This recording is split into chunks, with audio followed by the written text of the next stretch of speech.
Uh, I'm going to apologize in advance. This is a very wordy webinar. Usually I like to do more fun pictures and have a little bit more of a good time with it, but there's a lot of information in here. It's pretty dense, and I want to make sure we get through it. So here's a brief overview of what we'll cover. First, we're going to talk about whether you need to talk to the Department of Agriculture or the Health Department. Then the Food Safety Modernization Act, we'll touch on that. Moving on to home processing and the home processing exemption, contaminants and hazards, product classifications, how to make your food safe, how to store the food after you've made it safely, and then a little bit about scheduled processes at the end. I'm planning on going through each one, and then if there are questions before moving on to the next segment, we'll answer questions from the previous one. So without further ado. Health Department versus the New York State Department of Agriculture and Markets. Which one do I need? So the Health Department covers food that is consumed immediately, whether it be on or off premise. So a restaurant that serves you food right there, a restaurant where you take the food outside, a restaurant that does delivery, things like that. With one exception, this is going to be the purview of the county health department. Now, regulations vary from county to county, the minutia of the regulations at least. But generally what you're going to need is sinks. This will be a 3-bay, a hand washing, and depending on your county, a mop sink. This will be fully cleanable surfaces in your food preparation area, i.e. no exposed brick, no exposed like wooden beams. You can get around that by putting something up on top of them, be it some sort of lacquer or a shield, but generally just stay away from those things. It's going to be ample cold and hot storage. So if you're keeping food cold, you need refrigeration. If you're keeping food hot, you can use anything from a proofing cabinet to a steam table to other hot holding options. There's a lot of hot hold. They're going to need to be a thermometer in each one to make sure that you are complying with the requirements. Now, when would you talk to the New York State Department of Agriculture and Markets? So this is generally going to cover any food that is made in a single location and then sold for future consumption. So this is going to be frozen foods. This is going to be a lot of refrigerated foods. This is going to be any of your snacks, chips, generally dips. This is going to be everything that you're expecting somebody to take home and eat themselves.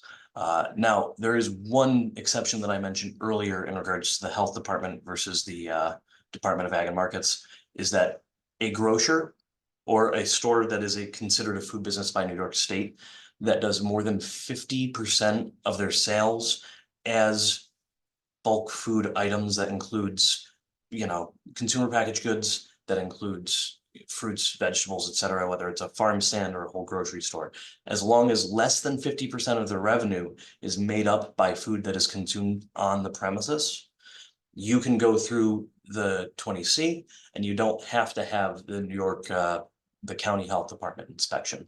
Now, at the point in which you cross the threshold and you're selling more of your gross sales, so more of the just total sales before you take out anything else, if more than 50% of those start becoming food that is consumed on premises, you make the switch basically from being a grocery store to being a restaurant, and you have to talk to the health department. Now, the Department of Agriculture and Markets is different in that it's going to have varied requirements based on the type of food produced and how you're producing it. Also, if you want to sell outside of New York State, you're going to have to get a different regulatory agency involved.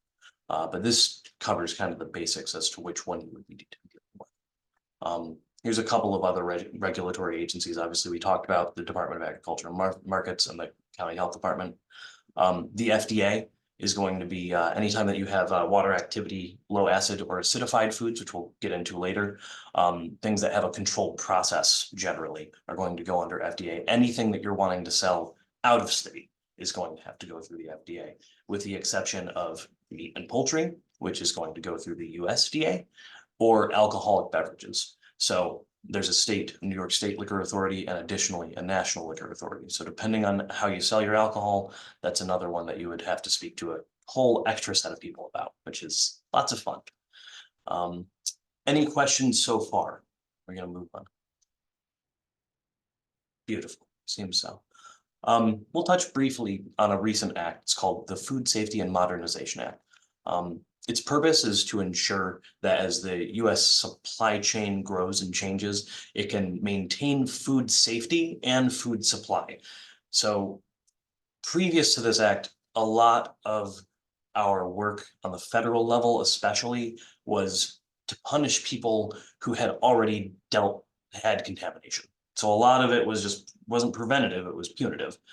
Now it's working a lot more in regards to preventing these outbreaks by creating specific controls that make sure that at the most dangerous parts of the food making process, we have something in place to remove the hazard or at least mitigate the hazard as much as possible.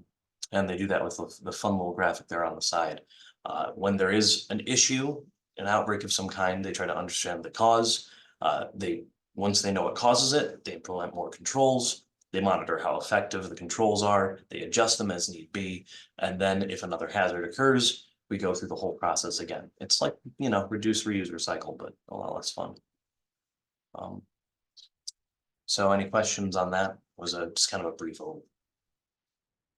Here's one that I think is pretty important. New York State is an amazing, wonderful place for home processing. It has one of the best, most lax home processing regulations in the country.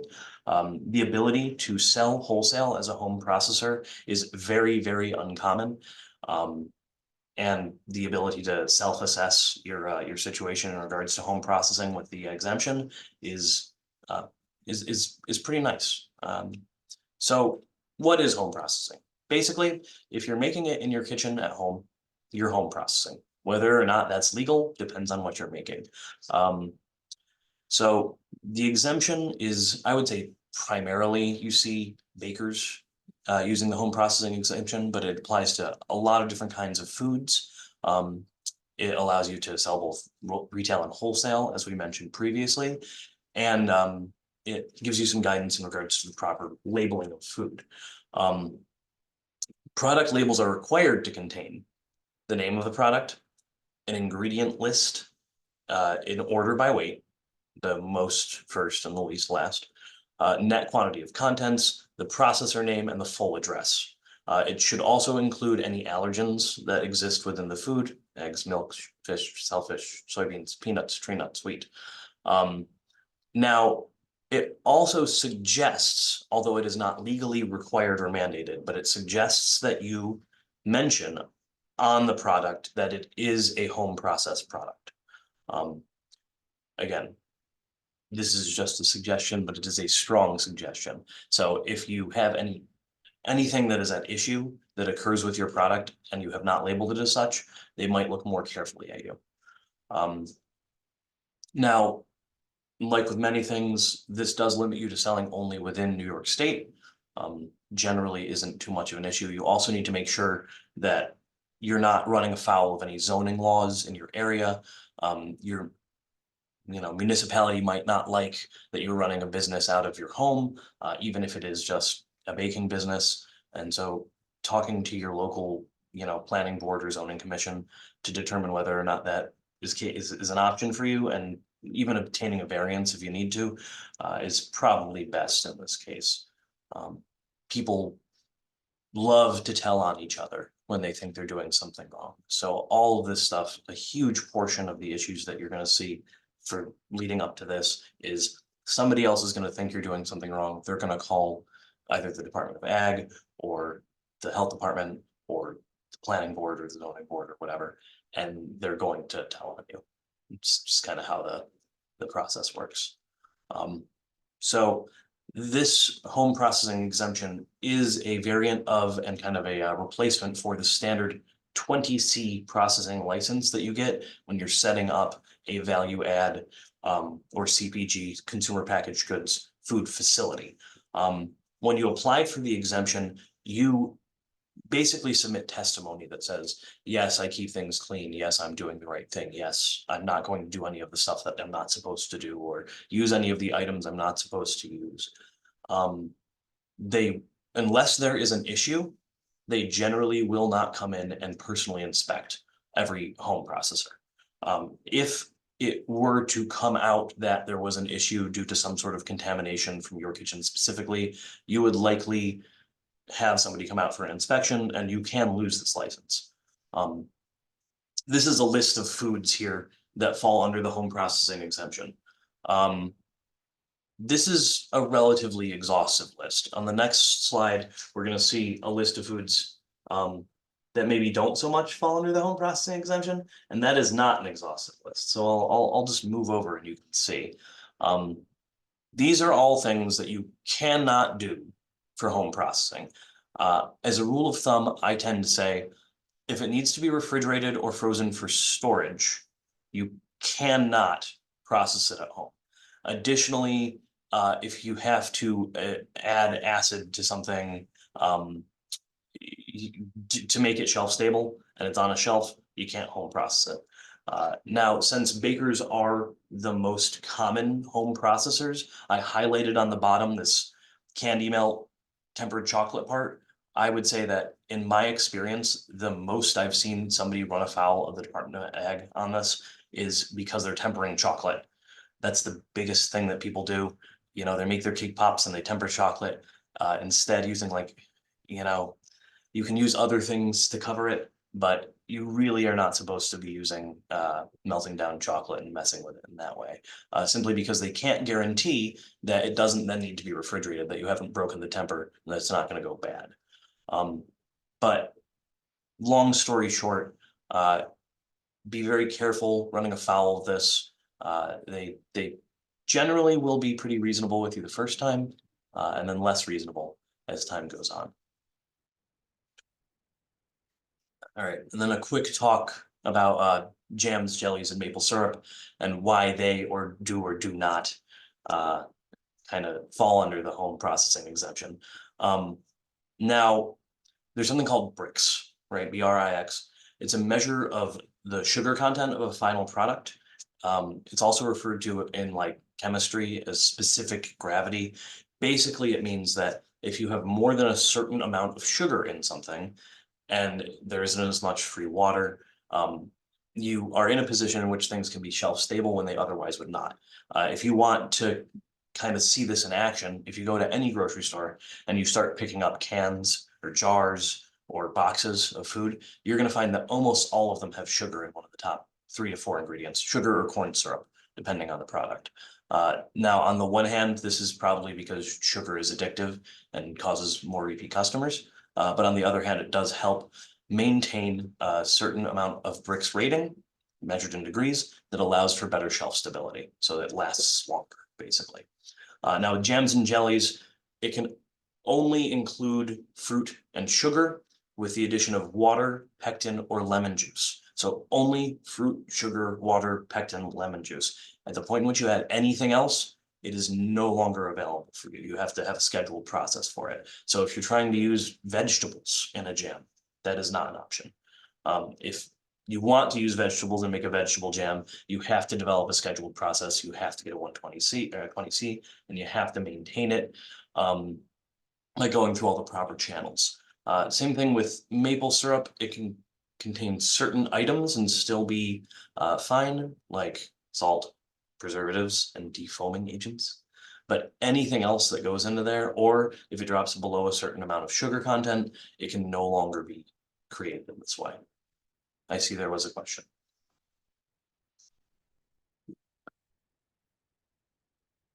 All right, beautiful. Yes, sesame is now listed. Thank you very much. So, food contaminants and hazards, the most enjoyable part. So here are some things that you probably shouldn't put in your food. And if you do happen to notice them going into your food, you should really reassess how you're doing stuff. This includes physical contaminants, which seems pretty straightforward, but wood, glass, pits, bones, metal fragments, toys, fingers, fingernails, hair. There's a lot of options for physical contaminants. Obviously, that doesn't cover all of them. Chemical contaminants would be like cleaning products, lubricants, paints, poison of any kind. Urine would be a great example of something you probably don't want to put in your food. And then finally, biological contaminants, which are probably due to the fact that they're one of the more difficult things to appropriately and properly maintain, since they are so difficult versus say like not dropping a handful of hair in your food, since it's a little bit more difficult to prevent the growth of bacteria, parasites, viruses. Biological contaminants are something that we're definitely going to spend a good portion of the time talking about. So here are a couple of options of the biological or organic dangers, right? First thing to think of obviously is pathogens, microorganisms, E. coli or things of that nature. These are things that will lead to disease or damage to ingestion and gestation. And it includes stuff like botulism, which is something that you come across, obviously, if you're doing a lot of work with roasted garlic or with canning or preserving garlic in any way. Botulism toxin is a huge deal. It's a huge thing to think about. This is going to be one set. This is something that's going to actually hurt someone, whether it's via a disease or whether it's just like going to make them sick because they have, their damage to their or damage their internal organs like a botulism can. The next step down is spoilage. So this generally is not going to make you sick. There might be secondary illness. You could get, some sort of food poisoning or other growth that could cause you problems, but it's not a direct explicit danger. It's more about the quality of the product. Obviously, spoilage is going to create a significant decrease in shelf life, and that can negatively impact not only your sales, but obviously, your reputation, and it can cause secondary dangers. Currently, the things that they are most afraid of in the regulatory agencies are these emerging dangers. These three are important to keep an eye on. This is something that, if you recall earlier, they have that wheel where they're determining how to fix things. This is something where we're in the process of figuring out how to change our processes to avoid these dangers, which is heat-resistant salmonella, sanitizer-resistant listeria, and acid-tolerant E. coli. These are things that can grow in otherwise we would think safe foods, but are no longer safe because they have developed these resistances over time because our processes have stayed the same. All right, beautiful. So now we'll move on to food products classification. So how do we classify? What was that? Oh, we do have a question. Oh, we do. Okay, I didn't see it. Yep. Sorry. So when I applied for the Ag and Markets license, it asks you to specifically list the items you plan to make. I didn't seem as though you could then make just any of the applicable acceptable items. Not sure how that works. Yeah, so you apply for the license and you list the things that you're going to make. If that changes, you just let Ag and Markets know that you are making additional products.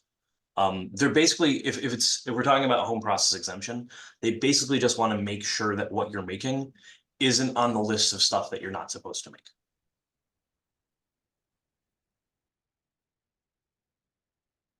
Does that make sense?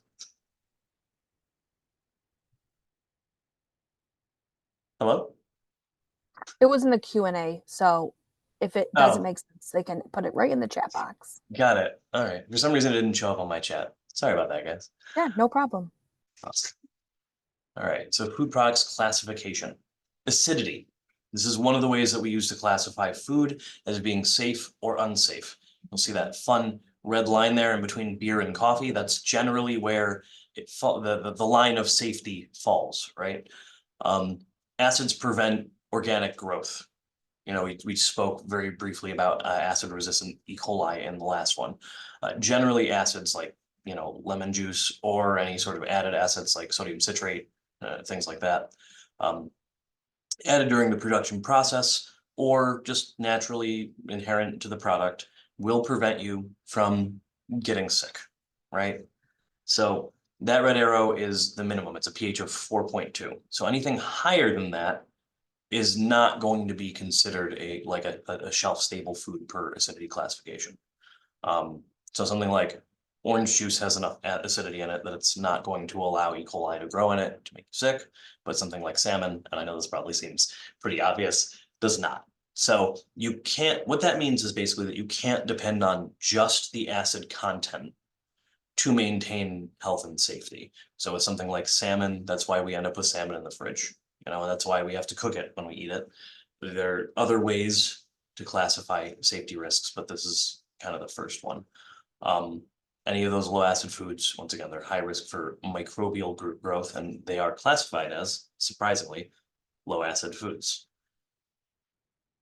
Acidified foods are something that, when it was first made, did not have enough acid in it to be in that safe area. And then you add acid to it to bring it up to shelf stability. A lot of sauces, hot sauce, stuff like that is going to fall into this category. Things that are pickled or fermented, sauerkraut or kimchi. If you're things that you're going to make, you're storing, you're jarring or canning, these are going to require a process. So basically, you need something that proves that you took this thing that could make people sick from an acid perspective and turned it into something that cannot make people sick. And that is what a scheduled process is for. These reviewed processes are great because basically you go through it, you tell them how you make it, and then they help you determine what the critical control points are at which things might not go as well and could create a hazard. Here's just a couple of examples of those products, right? So obviously, honey is something that is acid on its own. It's not formulated acid. It hasn't had acid added to it. But like hot sauce, kimchi, these are things that are, acid added. So if acidity is not always enough, and or if we're dealing with some food that doesn't have the correct amount of acidity, how do we make sure that it's safe? So we're going to start with water activity. Water activity is defined as the amount of free water available for microbial growth. It's on a scale of 0 to 1. You could think of it as a scale of 0 of a percentage, something of that nature. But basically, it's not the water content of something. It's the water content that doesn't have anything dissolved in it. I think a really good example of this is soy sauce, which is basically water, but it has so much salt in it, so much dissolution, so much solution in soy sauce that it can't grow microbes because there is no free water to be used. So this is another place where we talk about specific gravity. So if it's too, if your specific gravity is low, then harmful microorganisms can't grow because there's nowhere for it to kind of get hold, right? If you get below 0.6, which is like only 40% or less water, you actually end up not having any microorganisms at all. At that higher level, right, that 0.85, it says, that's when the harmful ones stop. But as you kind of go down, it becomes safer and safer. So like simple syrup is a good example of something that can be hazardous because it's basically just sugar and water, and it's usually at best 50-50, but if you add things to it, like spices or flavorings, you're actually creating a situation wherein there's more free water. So then below that, obviously, is like jerky. There's not really anything going on in there, but it being meat, it needs to have process.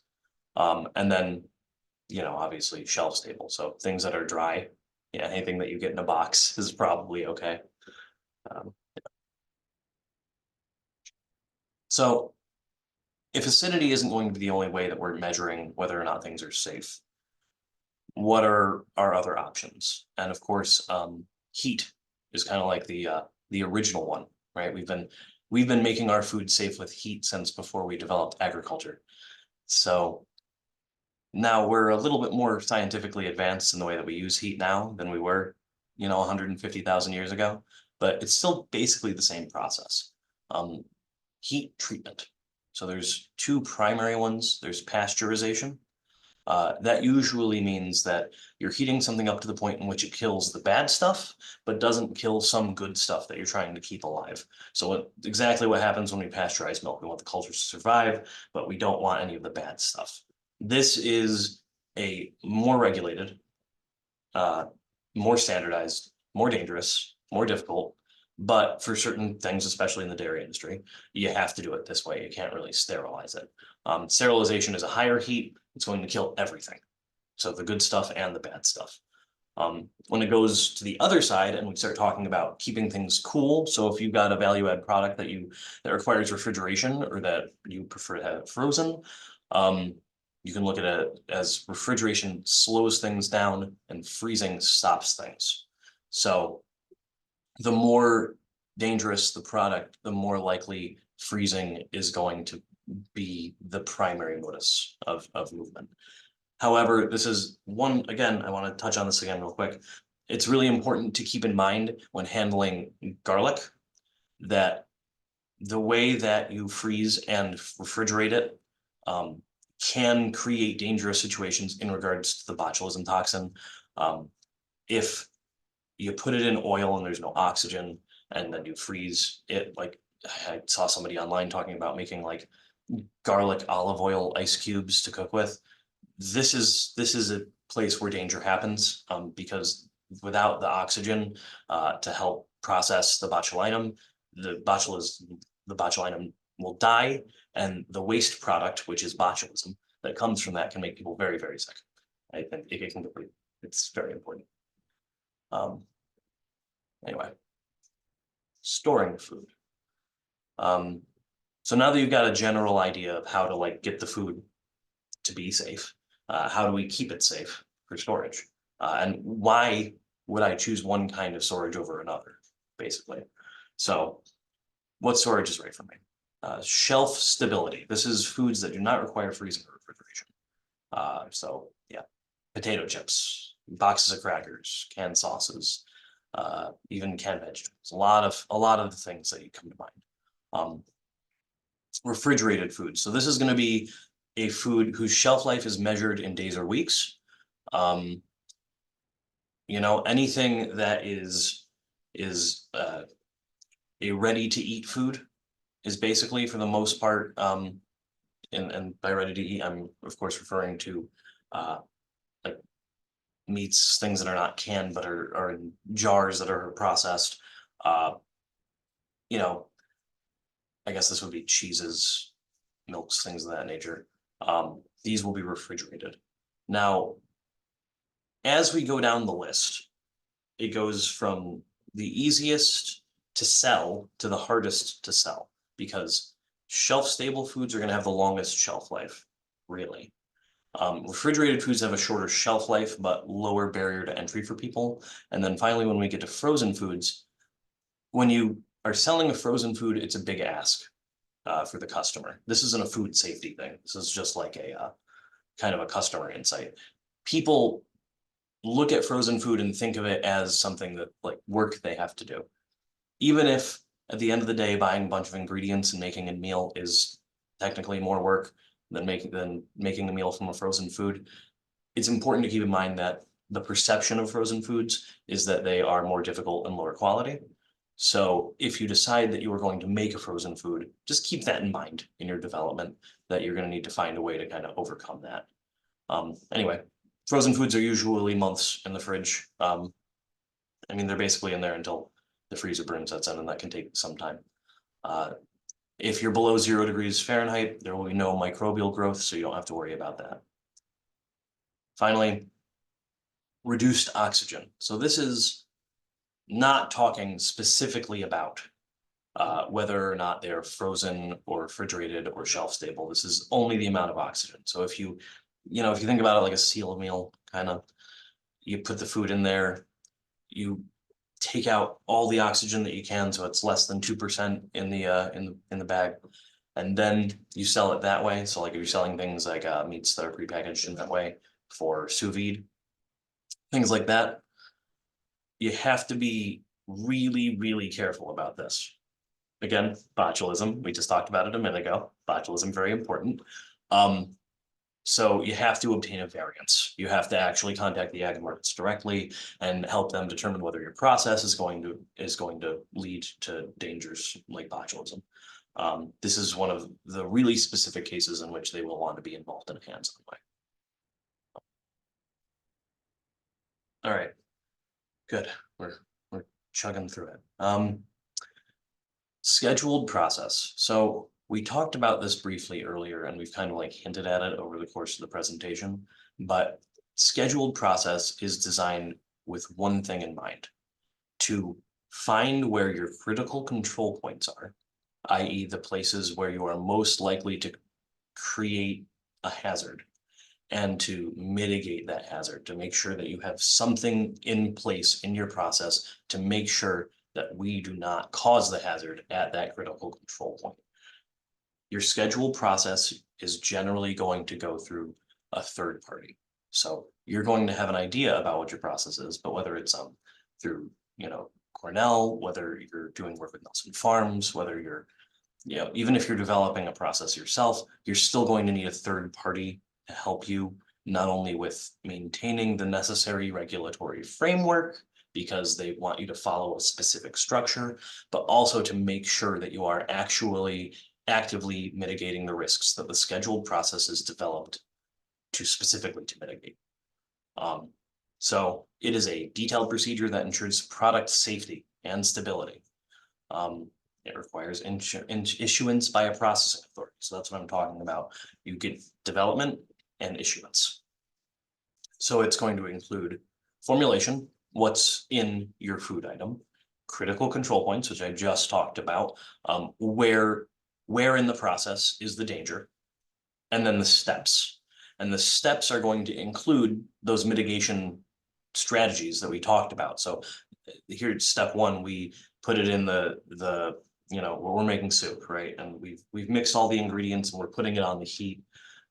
This is a critical control point, because if it doesn't come up to the right temperature, and if it doesn't stay the right temperature for enough time, that soup could have some danger in it. So one of the steps here would be like, we maintain it on the heat at 180 degrees Fahrenheit until it reaches an internal temperature of 170 degrees Fahrenheit before moving on to the next step, right? And then the next step might be cooling. Cooling also needs to happen in a certain period of time. So the next step might be like, we move it to a large scale ice bathing, process or something of that nature. Each of these steps that are dangerous need to have a specific process to mitigate that danger. Then finally, it will say what storage restrictions do I have, i.e. does it need to be refrigerated or frozen? What distribution restrictions do I have, i.e. does it need to be transported via a refrigerated or frozen truck? And what selling restrictions does it have, which is the same thing. This is how does it need to be actually in the grocery, let's say, how does it need to be held for customers to purchase it? So do you need one? Generally, if you're following like a home process exemption type thing, you don't need to worry about it. They're not, the things on that list are specifically designed to not require this kind of review.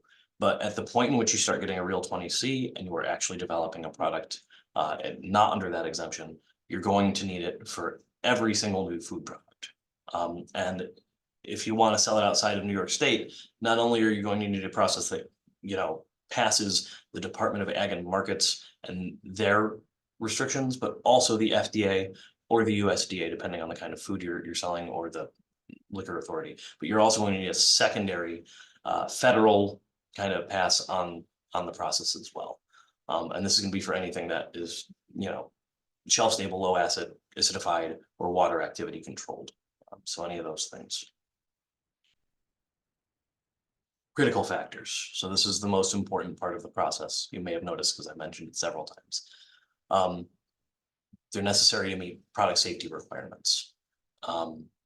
There are going to be points during which you are measuring and regularly testing. You're going to be keeping a logbook usually of the measurements, whether it's temperature or acidity or whatever, your pH. You're going to keep a logbook, you're going to be regularly testing, and you're going to be making sure that it falls within a certain standard deviation, a margin of error.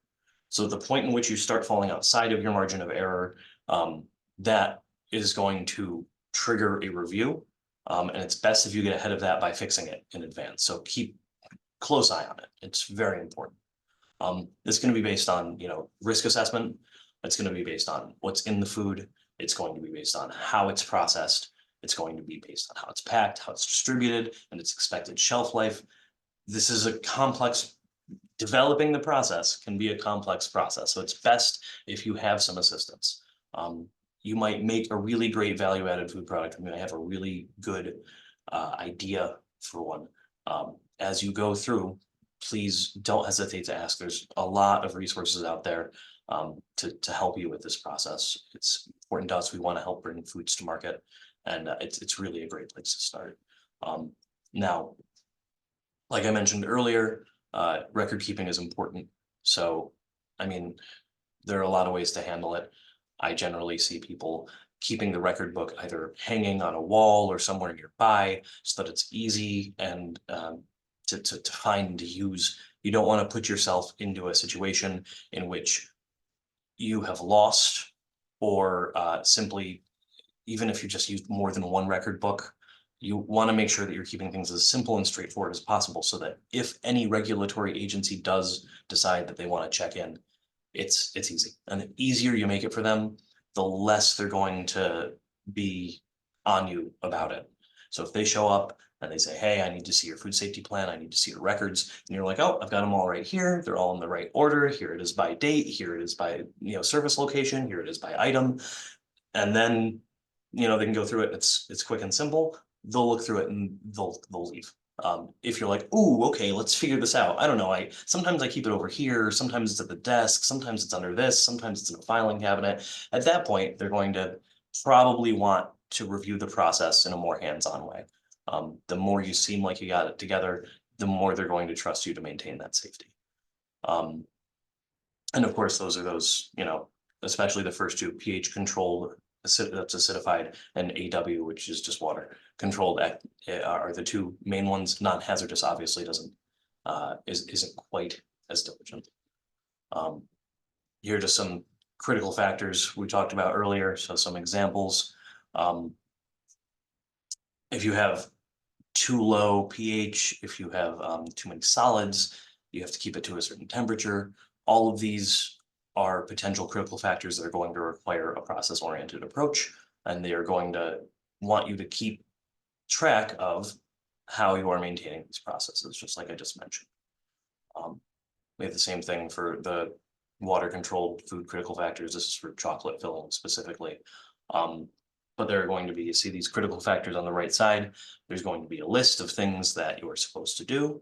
And then you are going to have to keep records of each of those things. How often you record is going to be determined between you and the regulatory agency in regards to the thing that you are making, whether it's once per batch, whether it's at every control point, whether it's going to be determined by the agency and yourself. All right, and there we go.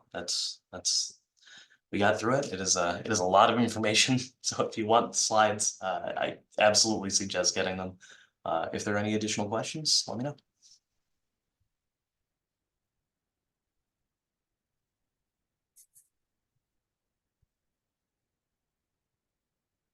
We'll leave a couple minutes for questions. Again, we'd like to thank Sharrone today for the information. Again, if you do have any questions, please put them in the Q&A box or in the chat box. We do have one. For a 20C, are there specific requirements for kitchen setups? So if it's for a home kitchen, they're going to ask you a lot of questions about how your cleanliness is. They're not going to have any specific setup requirements, although they are going to expect you to have, working, depending on what you're making, but working heating elements, i.e. oven, stove, working refrigeration, and a place to wash things. Great, thank you. And we have another one in the chat box. If you just want to sell plain produce to a restaurant, is there anything special you need to do? No, in that case, since you're not making a value-add food product, as long as you're not doing anything to the produce, there shouldn't be an issue. However, there are state regulated programs that you may be interested in taking. They are required through ag and markets. That would be Mhm. a producer safety alliance training, a gap training, depending on your threshold of sales. Yep.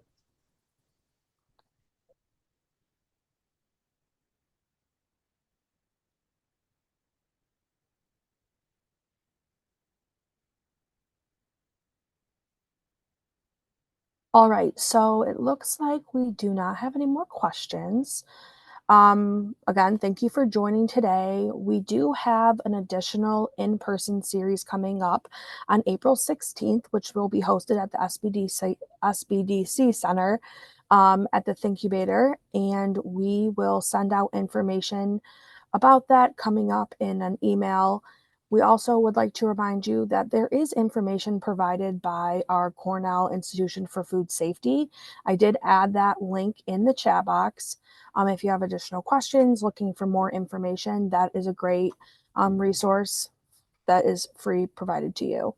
Um, to finish up today, we are going to be ending this call shortly. Please stay on to complete the survey. It'll take a couple minutes and we really appreciate your feedback. So we just like to thank you again for joining and we look forward to seeing you in 2 weeks. Have a great day, everyone.